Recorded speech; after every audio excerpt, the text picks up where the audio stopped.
Welcome my YouTube channel. आज हम पढ़ने वाले हैं आर्टिकल 312। आर्टिकल 312 क्या कहता है? इससे पहले हमने बताया था आर्टिकल 311। आर्टिकल 311 में आपको बताया था कि जो संघ या राज्य के अधीन जो व्यक्ति भर्ती होंगे उनको कौन हटा सकता है। तो आपको इसमें उत्तर मिला था जो व्यक्ति को भर्ती करेगा वही हटा सकता है। उसे कुछ और 4-5 पॉइंट थे वो हमने वहीं बता रखा है, एक बार वहाँ विजिट कर लें। तो अब बात करते हैं आर्टिकल 312। आपने देखा होगा IAS PCS जो भर्ती होते हैं, है ना, उनके बारे में, वो कैसे भर्ती होते हैं उनके बारे में बताया गया है। IAS PCS लेवल के लोगों को जो भर्ती करता है वो संगठन कौन सा होता है? All India services. पूरे भारत में इसकी सर्विसेज हैं, है ना, केंद्र के अधीन हो या राज्य के अधीन हो। अब इसे हम कहते हैं अखिल भारतीय सेवाएं। अखिल भारतीय सेवाओं के नाम से ऑल इंडिया सर्विसेज का गठन किया गया है।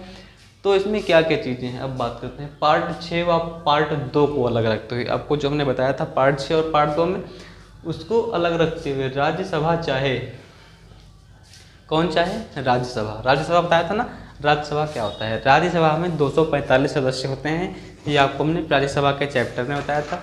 तो राज्यसभा चाहे वो 245 सदस्य चाहें तो अमेंडमेंट वगैरह सब कुछ कर सकते हैं। अब देखते हैं, राज्यसभा चाहे इमरजेंसी के समय, मतलब आपातकाल के समय, ऑल इंडिया सर्विसेज का गठन कर सकते हैं, है ना, वो मैन पावर रिक्रूट कर सकते हैं।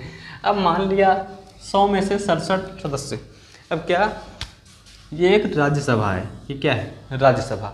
और इस राज्यसभा में 245 सदस्य बैठे हैं।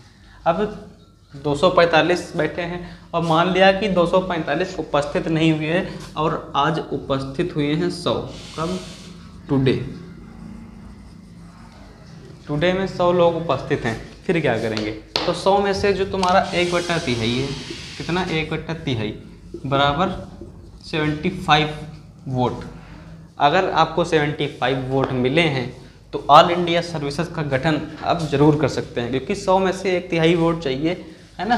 तो यहाँ पर हम बात कर लेते हैं तो गठन कैसे होगा। तो ऑल इंडिया सर्विसेज का गठन भी कर सकते हैं और 100 में से 67 सदस्य की स्वीकृति हो तो ऑल इंडिया सर्विसेज का नाम भी बदला जा सकता है। फिर बात कर लेते हैं IAS। मित्रों, आपने बहुत नाम सुना होगा कि वो IAS हो गया। IAS क्या होता है? What is IAS? तो अब बात कर लेते हैं IAS का फुल फॉर्म क्या होता है। IAS का फुल फॉर्म होता है इंडियन एडमिनिस्ट्रेटिव सर्विस, है ना, इंडियन एडमिनिस्ट्रेटिव सर्विस। इस रैंक में तुम्हारे केंद्र के लोग काम करते हैं और बड़ी बड़ी रैंकों पे, और वो रैंकें होती हैं IAS PCS, बताया ना आपको, उसमें DM SDM वगैरह नियुक्त होते हैं, बहुत बड़े बड़े अधिकारी।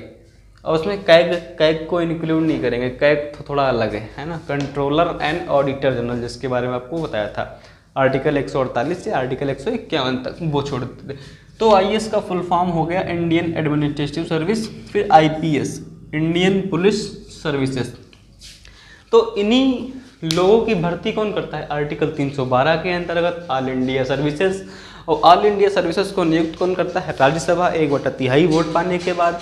फिर क्या होता है? आर्टिकल 311 में जैसा बताया था कि जो तुम्हारे केंद्र व राज्य सरकार भर्ती करते हैं वो इन्हीं रैंकों पे भर्ती करते हैं, है ना, पेपर करवा के, जो वगैरह वगैरह का रूल्स एंड रेगुलेशन है। फिर all India judicial service. All India judicial service में आप लोग जाएंगे कैसे? आपको पिछले चैप्टर में बताया था। जो लोग LLB कर रखे हैं और लगभग 2 साल या 5 साल की प्रैक्टिस है, वो जुडिशियल सर्विस का पेपर दे सकते हैं, है ना। ये प्रोसेस हमने आपको पहले बता रखा है, तो अभी हम इससे चर्चा नहीं करेंगे।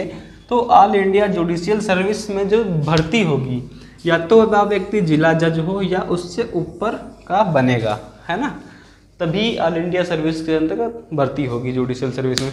अब फिर बात कर लेते हैं all India services. All India का सर्विस का जो गठन होगा तब क्या होगा? संशोधन होगा, है ना। संशोधन कब होगा? आर्टिकल 368 के अंतर्गत, है ना। लेकिन वह मान्य नहीं होगा मित्रों। आर्टिकल 368 के अंतर्गत जो संशोधन होंगे, कहाँ पे? आर्टिकल 312 में, है ना। तो वह उसके अधीन नहीं होगा और नहीं माना जाएगा। क्यों नहीं माना जाएगा? क्योंकि जो आर्टिकल 368 है एकदम साधारण है, तो इसका इतना सरलतापन है, उसके वजह से आर्टिकल 368 के अंतर्गत अमेंडमेंट स्वीकृति नहीं होगी। फिर क्या होगा भैया, इसमें स्वीकृति करनी है तब बताया गया है, जो होगा पार्ट 6 का पैरा चैप्टर 6 से अमेंडमेंट होगा।